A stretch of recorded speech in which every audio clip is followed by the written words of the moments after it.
Takže dobrý den, vážené dámy a pánové, holky a kluci. Já vás vítám na mojí přednášce, která bude, jak říkal Imán, o nakopávačích. Tak se to budeme podívat.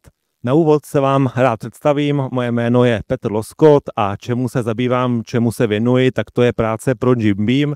Jsem součástí týmu na vývoj našich produktů doplňků stravy a funkčních potravin. A taky k tomu rád přednáším o výživě na různých akcích pro různé společnosti.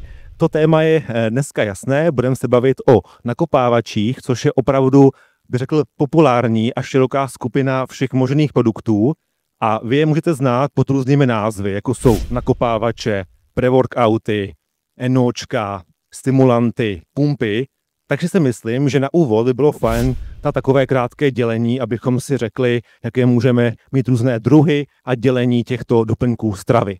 Tím pádem nám pomůže tato tabulka, která nám ukazuje takové dvě základní možné dělení, dva pohledy, podle kterých to složení můžeme dělit. Tím prvním je to složení a to druhé je forma těchto doplňků stravy. Tak se podíváme na to první možné dělení a to je podle těch hlavních účinných látek.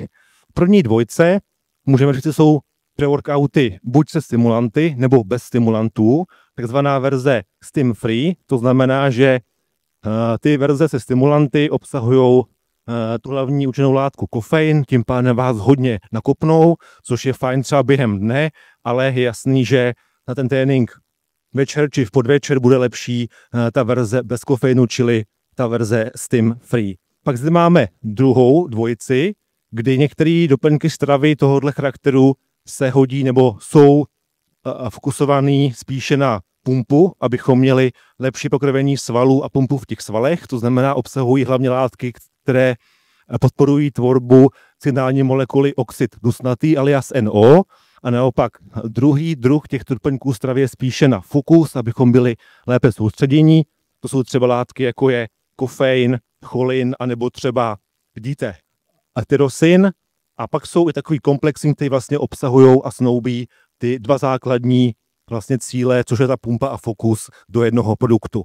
No a druhá možnost je podle té formy podávání, kde první je prášek, který má tu výhodu, že nejsme nějak omezení tím prostorem. Takže můžeme dát velké dávky všech možných látek, pak to smícháme s vodou a je z toho nějaký super chutnej nápoj. Druhá možnost jsou šoty, což je třeba moje favorite forma, protože hodně cestuji, pak to nemusím nikde míchat, vezmu si to, vypiju a můžu i trénovat. No a poslední forma jsou kapsle, která je méně častá, protože jsme v těch kapslích výrazně omezení tím prostorem, protože do jedné kapsle dáme nějakých 700 mg prášku, tím pádem jsou třeba možný u některých doplňků stravy, který obsahují ten kofein zejména, nebo ten cholin, ale nějaký velký dávky tam toho dát nemůžeme.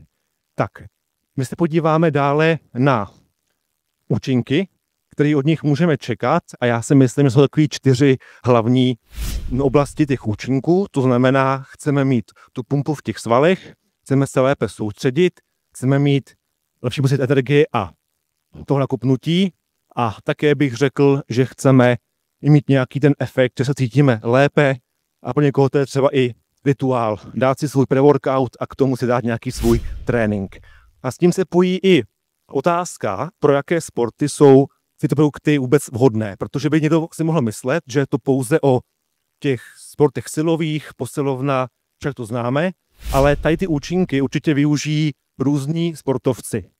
To znamená, určitě je to vhodné pro fightery, kteří potřebují ten fokus na toho svého soupeře, nebo to je třeba i pro sporty, řekněme, vidíte, kolektivní, to znamená hokejisty, fotbalisty, všichni chtějí využívat těchto benefitů a taková poslední skupina jsou třeba sporty aerobní, kdy chci porážet svůj deník na třeba aplikaci Strava, chci mít lepší výkon, lepší čas v tom svém sportovním odvětví. Naopak jsou i odlišné druhy sportů, které to asi moc nepotřebují, to znamená nějaká procházka s pejskem po práci nebo nějaké protahování, lehký trénink s vlastní tělesnou váhou, tak tam asi je jasný, že nepotřebujeme tyto pre-workouty užívat. S tím se pojí taková typická otázka na naši customer care, zda je bezpečný u sportovců, kteří jsou někde registrovaní, sportují výkonnostně, jestli je bezpečný užívat pre-workouty. Co myslíte? Kdo si myslí, že je bezpečný užívat pre-workouty, ruku nahoru? A kdo si myslí, že ne? Asi ten zbytek.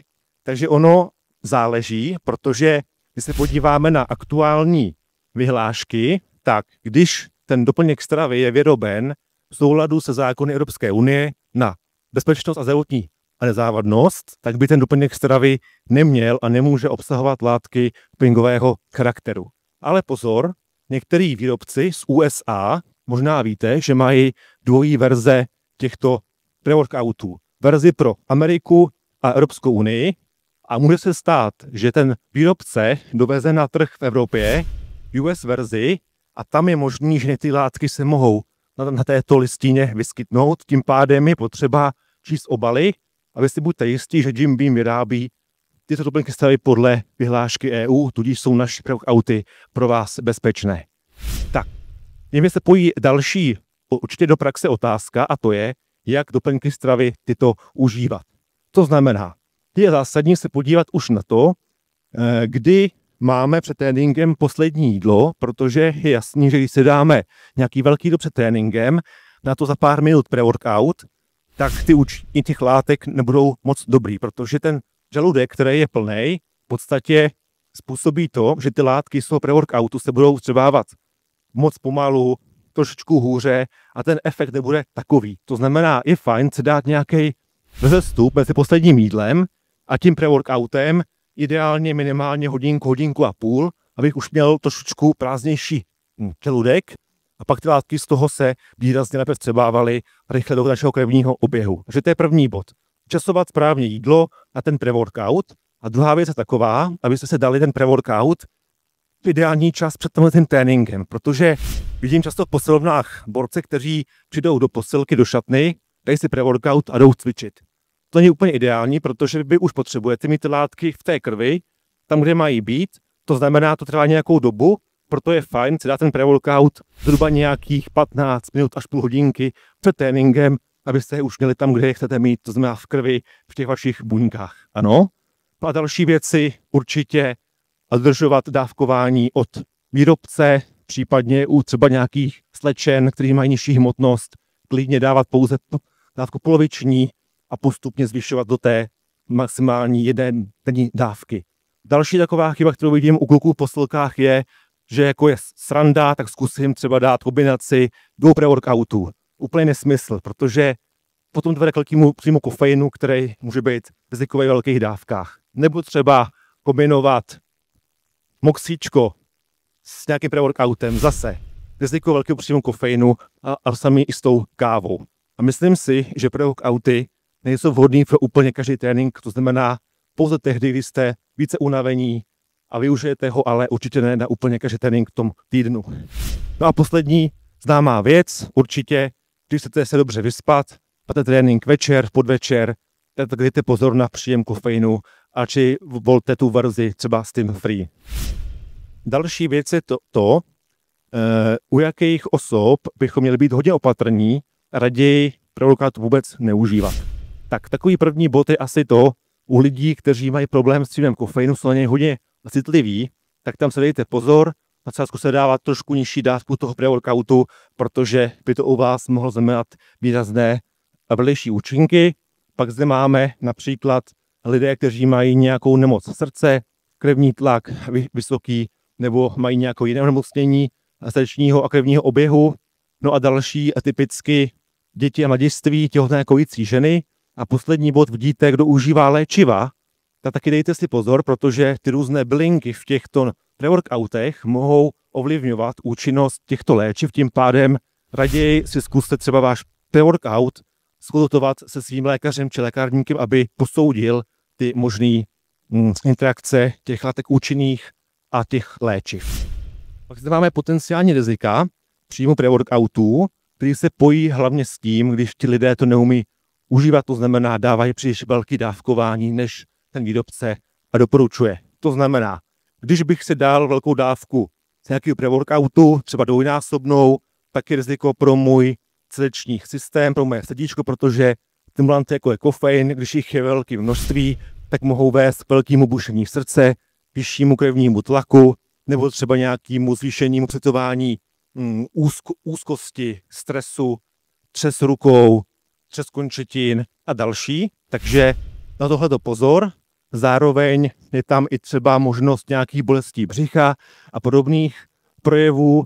A taky, kdo je užívá velice často, tak si může říct si, že já už nezvládám trénink bez těchto pre-workoutů. Takže abyste nebyli na nich závislí a byli schopni ten trénink dát i bez nich. No a poslední dva body, už jsme si říkali, pozor na kombinaci s dalšími stimulanty nebo jinými léčivy a pozor na ty verze US pre-workoutů, které taky mohou mít rizikový z pohledu těchto látek dopingového charakteru. Pak zde máme sekci různých mýtů o pre-workoutech, tak se na ně pojďme podívat.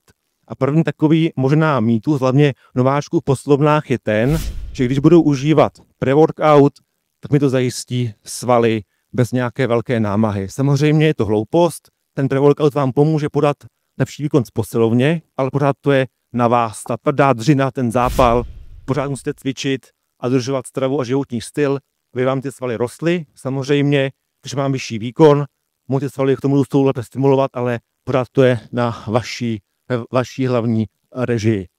Další bod je opačný a je to pomoc při hubnutí. To znamená, zase je prokázáno, že látky jako kofein nebo synefrin vám mohou o něco více zvyšovat výdej a kalorií během té zátěže, nicméně je to poměrně malá kapka v moři, která vám pomůže, ale jasný, že ta hlavní práce opět je na vás, abyste zdržovali stravu a váš životní styl. Další bod je spojen s tou únavou a vlastně malým množstvím spánku, protože někdo si myslí, že je prostě king, že je borec, že nemusí spát, ale když si dá pre-workout každý den, tak to může táhnout dlouhé týdny a měsíce, takže pozor na to, určitě bejte na váš životní styl, na spánek, protože pre-workout vás naboostuje krátkodobě, když ho užíváte příliš často nebo večer, tak vám může výrazně ovlivňovat váš spánek a to samozřejmě není správné. Další bod je ten, že si někdo může myslet, že pre-workouty vám působí stále stejně silně. Bohužel tomu tak není, protože pokud ho užíváte každý den nebo hodně často, tak vlastně se tělo zvyká na ty hlavně účinné látky, jako je třeba kofein, tím pádem vám ztrácí pomalečku účinnost. To znamená, abyste tomu předešli, tak je fajn si dávat workout třeba řekněme jednou, dvakrát, třikrát za týden, ale určitě ne každý den, abyste pořád jeho účinky mohli pěkně využít. Další bod je ten, že si někdo může myslet, že když bude užívat pre-workout, tak se nemusí nějak zásadně snažit, ono to půjde samo, ale vidíte, že je to o té vaší tvrdé dřině, o tom prostě být motivován, nebo být v tom prostě konzistentní a to potom odděluje to zrno od plev, jak se říká. No a poslední bod je, že by si někdo mohl myslet, že pokaždý, když si ho dám, tak to bude pro mě benefit. Taky tak tomu ale být nemusí, protože určitě máte za pravdu, když třeba máte nějaký trénink, podobně nějakých maximálek, kde jde o každý pohyb, správný tu techniku, tak se může stát, že třeba vysoký příjem kofeinu vás může spíše, řekněme, nějakým způsobem rušit. Je to moc jakoby stimulující, tím pádem v takových tréninkových vlastně způsobech, nějakých maximálek, bych raději ten kofein spíše snížil, abyste byli hezky nabuzeni, ale ne až příliš stimulovaní. Tak, pojďme se podívat dál a pak zde máme sekci, jak poznat kvalitní pre-workout, protože určitě víte, že většinou ty jejich složení bývají hodně dlouhá, takže často třeba ani nevíte, co je dobrý složení, co tam má být a tam být nemusí. Když vám ukážu několik hlavních látek, které se nachází v jejich složení a jsou vážně funkční. Tím prvním je určitě kofein, který je tím hlavním stimulantem. Je u něj prokázáno, že zvyšuje jednak sílu, ale i aerobní výkonnost. Zároveň má další účinky, jako je třeba snížení únavy, snížení reakční doby a tak dále. A taková bezpečná a účinná dávka, vidíte, je kolem 2 až 3 mg na kilogram tělesné váhy. To znamená, je velký rozdíl, když si dá třeba nějaký stejný pre-workout, velký borec, jako je třeba Iman, anebo třeba nějaká drobná holčička, protože ta dávka toho kofeinu je pro ně výrazně odlišná. Takže Iman si může říct, jo, to mi krásně funguje, ale ta slečna se třeba může říkat, to je pro ně moc silný.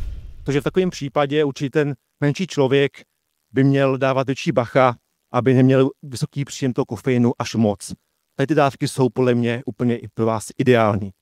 Další látkou je beta-alanin, který určitě všichni znáte z toho důvodu, že když je přítomný v pre-workoutu, tak takový způsobuje zvláštní brnění, mravenčení v obličeji, v různých částech těla a hodně lidí si myslí, že to je to nakopnutí. Není tomu ale tak, protože on účinkuje reálně trošičku jinak, a to tím, že když ho užíváte dlouhodobě, každý den v těchto dávkách, tak vám snižuje tvorbu kyseliny mléčné ve vašich svalech při intenzivních výkonech. Jako třeba nějaká dlouhá série posilovně, už vás pálí svaly, už vás to vlastně dále nepustí, ale díky tomuto beta-alaninu jste schopni v té sérii dát třeba o 1-2 opáčka více, tím pádem budete svaly k tomu růstu lépe stimulovat. Takže to je beta-alanin a jak říkám, on se nachází v pre-workoutech, ale pro efektivní účinky je potřeba ho brát každý den a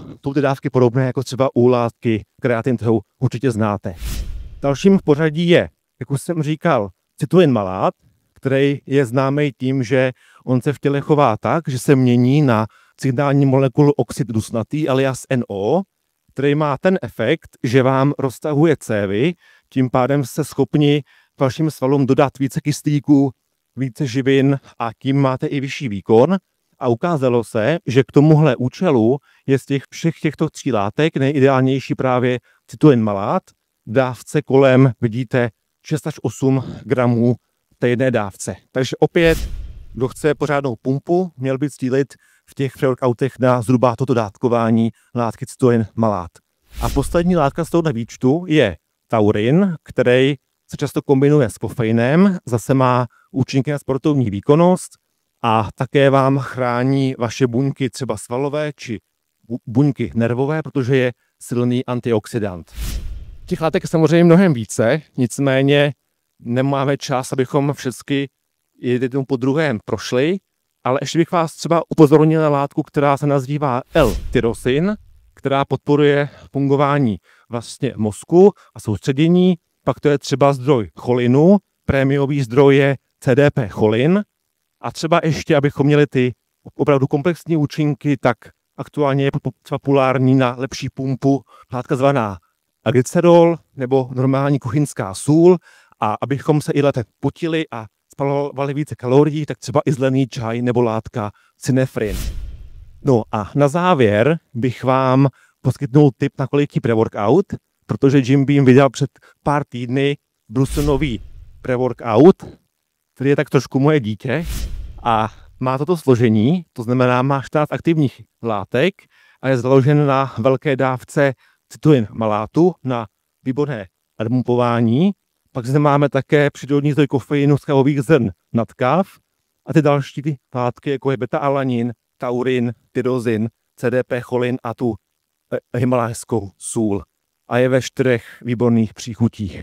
To znamená, co to můžu si na závěr, já jsem vám chtěl říct si asi to, že pre-workouty jsou funkční, doplňky stravy, řádně vám mohou zvyšovat sportovní výkonnost, ale aby vám fungovaly dlouhodobě správně a byly pro vás bezpečné, tak je zásadně užívat správně, všímat si reakcí vašeho těla, dodržovat dávkování, užívat je s rozumem a myslet na to, že ta dřina je pořád na vás.